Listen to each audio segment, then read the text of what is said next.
Salah satu match paling penting Persib di musim ini akan tersaji besok di GBLA pada lanjutan ACL2 matchday terakhir, matchday ke-6 pertandingan antara Persib Bandung melawan Bangkok United. Secara peringkat klasemen, Persib Bandung masih ada di peringkat pertama namun belum dipastikan lolos karena masih bisa dikejar oleh Lion City Sailor.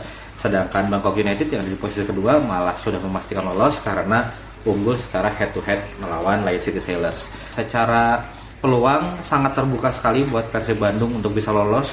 Banyak skenario yang bisa memastikan Persib untuk lolos.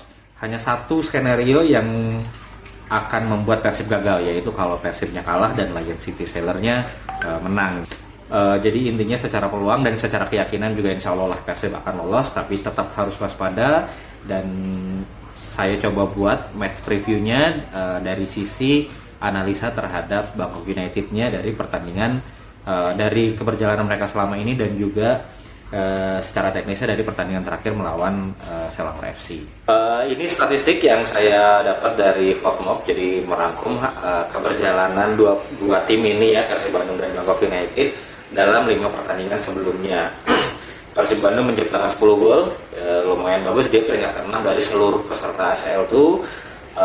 Lalu yang menjadi catatan juga adalah bagaimana secara shot on target per match itu Persib bisa di peringkat kedua nih di ACL2 ini. Jadi cukup produktif nih, cukup bagus Persib dalam menciptakan peluang dan juga shot on target gitu ya. Bangkok United sendiri yang menonjol adalah dari sisi average possession mereka 58,9, itu peringkat 8 di ACL2. Jadi secara rata-rata mereka possessionnya di atas 50%, yang artinya kecenderungannya mereka itu lebih mendominasi permainan gitu. Lalu untuk yang menarik adalah big chance-nya nih.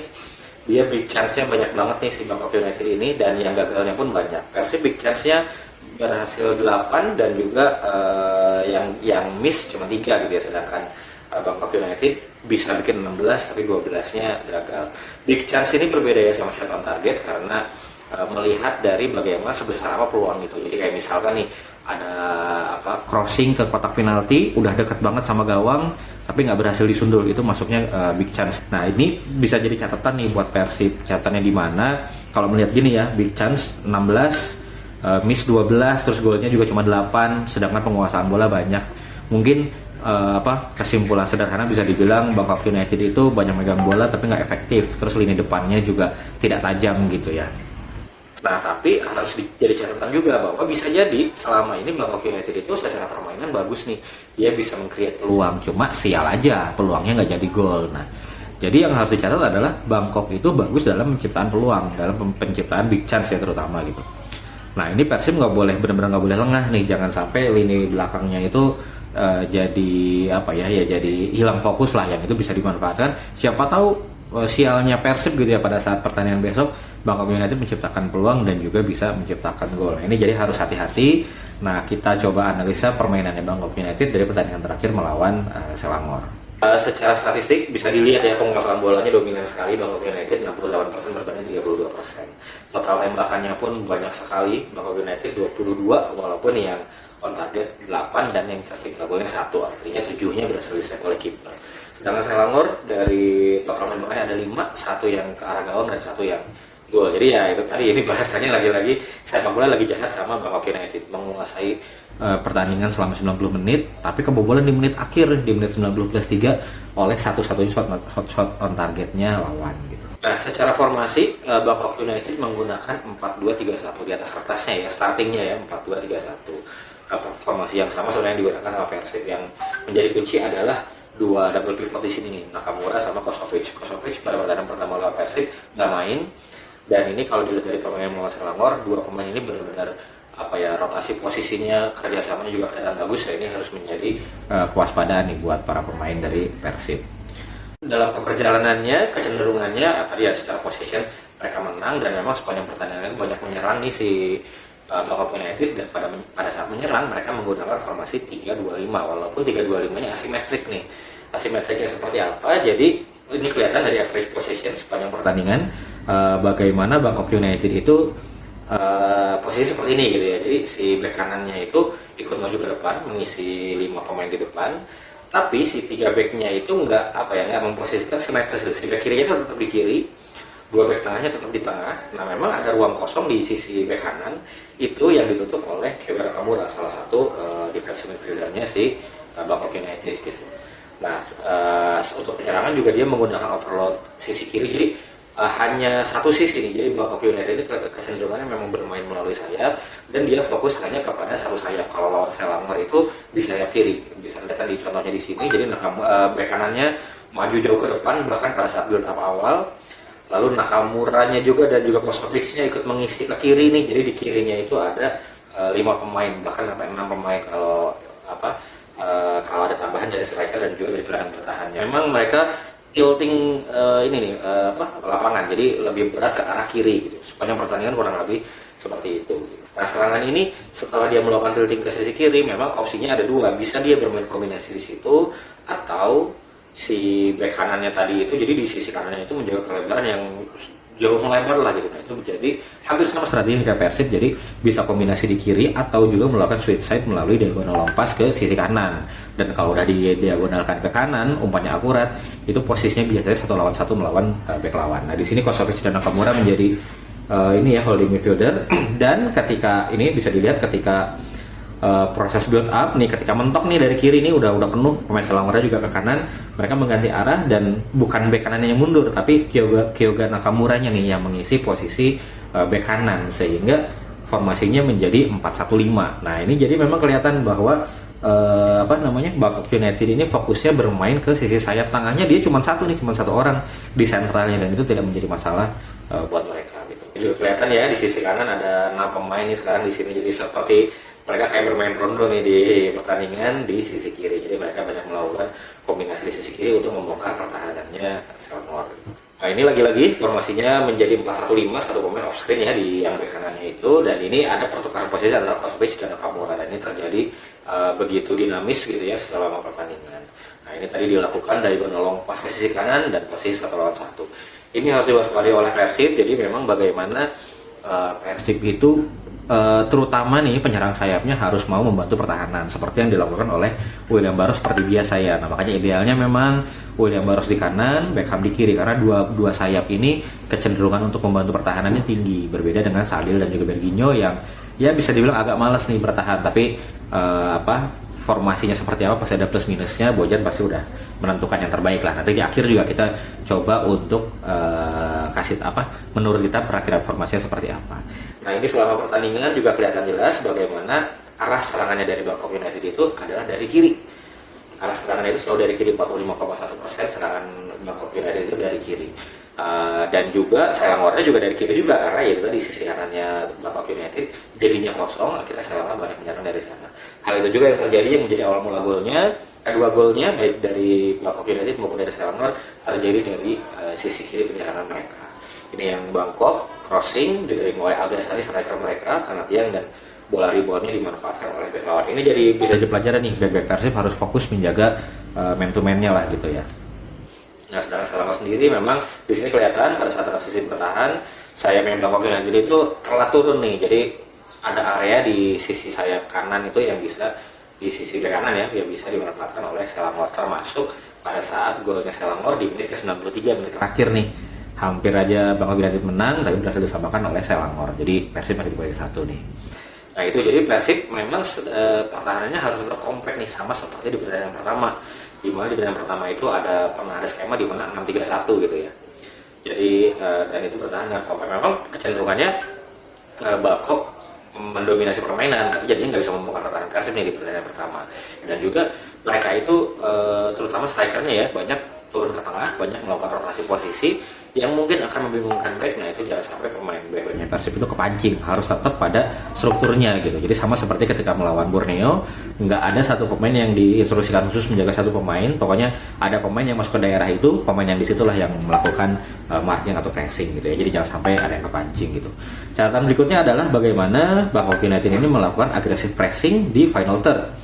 Jadi begitu ada yang bawa bola langsung dilakukan pressing baik terhadap yang megang bola maupun opsi umpan. Nah ini juga harus menjadi catatan bagi back Persib untuk tetap tenang. Peran Barba nih penting, terutama ya Barba dan juga Matri Kardi lah yang tipenya seperti ball playing defender.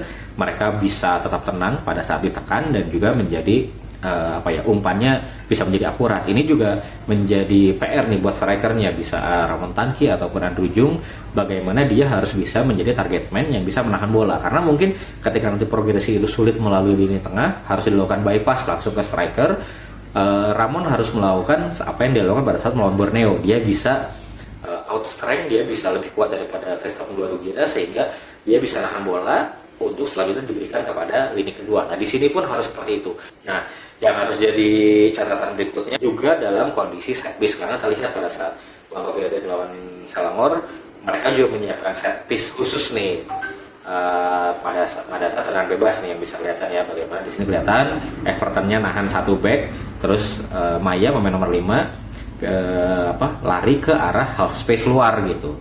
Nah, itu yang menjadi target umpan, lalu setelah bolanya diberikan ke sana akan dikembalikan ke tengah. Nah, itu Everton udah nunggu. Ini kelihatan nih posisinya kosong banget Evertonnya, kalau bisa nerima bola itu shooting tuh udah terbuka banget. Nah, beruntungnya di sini pemain Selangor ada yang aware sehingga langsung menutup Everton sebelum melakukan tendangan. Ini di repeat lagi, diulangi lagi pada kesempatan berikutnya. Kali ini Everton yang melakukan lari, Philip Maya yang nahan gitu. Nah, ini polanya ada seperti itu gitu ya, jadi memang sudah disiapkan oleh mereka. Nah, Persib juga harus mempelajari, tim analis juga udah pasti mempelajari lah, tim analis Persib untuk mempersiapkan, karena pada saat secara build up, secara permainan, secara struktur udah oke, tapi kecolongan di set piece ya sama aja. Pokoknya jangan sampai ada ruang untuk Persib melakukan kesalahan gitu. Nah, yang menjadi catatan juga adalah bagaimana sibuknya nih jadwal buat kedua tim ini. Kalau Persib udah tahu lah ya kita ya, sebelumnya lawan Borneo pertandingan panas juga, lalu sekarang melawan United, selanjutnya lawan Malut United dalam waktu berdekatan juga. Nah, Bangkok United pun mendapatkan hal yang sama, dia ada 5 pertandingan dan dalam 14 hari termasuk pertandingan melawan Persib besok gitu ya. Dan yang menarik adalah 4 pertandingan terakhir dia nggak kalah sih memang, tapi nggak menang juga.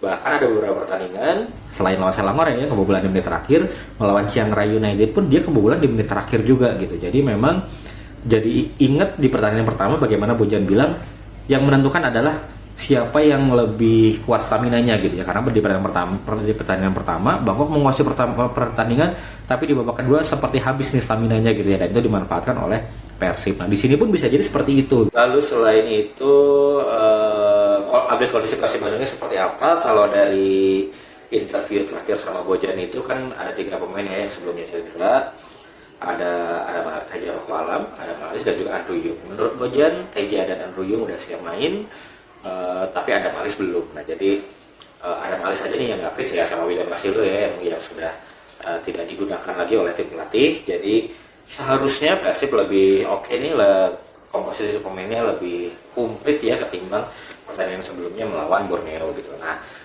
terus kita perkiraan formasinya seperti apa menurut kita ya, menurut saya di sini ya formasi jelas 4-2-3-1, di posisi penjaga gawang tetap akan dipercayakan kepada Teja karena udah sembuh juga dari cedera, dan di pertandingan sepenting ini, sekrusial ini, apalagi levelnya Asia, masih terlalu riskan untuk memakai Fitra Maulana. Ada Sibek juga kemarin kalau nggak salah sempat flu juga, jadi mungkin nggak fit 100%, jadi kemungkinan besar Teja yang ada di posisi ini. Lalu di posisi back kemungkinan yang udah pasti pakai adalah Federico Barba, temannya nih antara Julio Cesar atau Matricardi. Kecenderungannya menurut saya akan lebih ke Matricardi karena strikernya Thailand ini, Bangkok United, Agasan ini bukan tipe yang mengandalkan strength sebenarnya, jadi nggak kayak Anderson Lopez-nya Lions Sailors gitu ya, atau kemarin Joel Vinicius gitu ya. Kalau itu lebih cocok sama Julio Cesar. Julio Cesar lebih oke strength-nya, dalam marking juga lebih ketat sebenarnya. Nah, di sini bisa di babak pertama masih bisa Matricardi dulu, mungkin di babak kedua Julio Cesar bisa menggantikan Barba lagi kalau Barbanya belum fit, atau jika Persib nanti udah unggul bisa untuk menambah ketebalan di pertahanan. Di kanan kirinya kemungkinan Eliano dan Putros karena terlalu riskan juga kalau di Wanggar, apalagi tadi ya Bangkok itu mainnya sayap banget, jadi memang harus dipilih back sayap yang secara pertahanannya juga kuat nih, dan di kanan udah cocok Putros gitu ya, dan di kirinya Eliano. 3 di tengah kemungkinannya tetap Rock, Lucho, dan Haye, walaupun nggak menutup kemungkinan salah satu dari Haye. Rock sih udah pasti main menurut saya, salah satu antara Haye atau Lucho bisa dirotasi, untuk posisi nomor 10-nya bisa diisi oleh Berginho atau Beckham. Tapi menurut saya tiga pertama kemungkinan tiga pemain ini tetap sama seperti pada saat melawan Borneo. Untuk sayapnya, sayap kanan udah jelas mutlak milik Barros, karena selain penyerangan dia juga aktif dalam bertahan, dan itu yang dibutuhkan pertandingan melawan Bangkok United yang seperti tadi diulang lagi, dia mainnya sayap banget gitu. Nah di sisi kiri mungkin Beckham akan disimpan sebagai game changer di babak kedua, sebagai finisher, game changer atau finisher di babak kedua ya, karena kayaknya sih udah unggul lah di babak pertama juga. Tapi mungkin yang pertama akan dipilih Sadil dulu, mengingat sering juga sih Sadil tampil sebagai starter di pertandingan ACL tuh, apalagi secara kesiapan fisik harusnya Sadil lebih siap ya, karena di pertandingan Borneo dia nggak main full. Nah di depan antara Ramon atau Andrew Yung, kemungkinan besarnya menurut saya tetap Ramon, karena Andrew Yung walaupun Bojan bilang udah fit, tapi kita nggak tahu kondisi fisiknya udah bisa main untuk berapa menit gitu ya.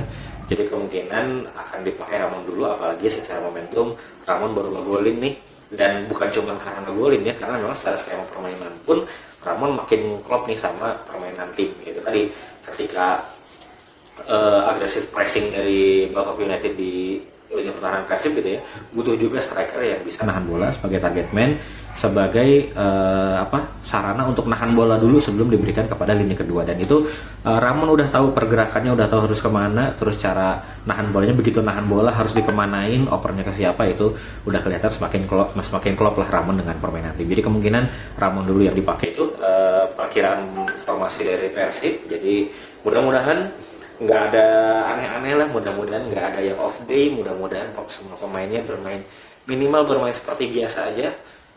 Itu untuk bisa menang pun masih terbuka sebenarnya. Tapi yakin besok akan memenangkan pertandingan selama pokoknya nggak ada yang aneh-aneh ya, dalam artian itu ya, misalkan menyerang terus tapi kebobolan lewat set piece, nah yang gitu-gitu sih yang harus diwaspadai. Jadi fokusnya harus dijaga, skema permainannya baik itu build up-nya, baik itu ketika tanpa bolanya seperti apa, struktur bertahannya seperti apa, termasuk penjagaan pemain pada saat set seperti apa harus benar-benar dimatangkan. Dan itu udah yakin lah, itu udah memang menjadi kerjaannya Bojan dan tim pelatih ya, pokoknya in Bojan we trust selalu lah ya. Untuk match preview Persib melawan Bangkok United, see you besok, kita nonton bareng. Terima kasih.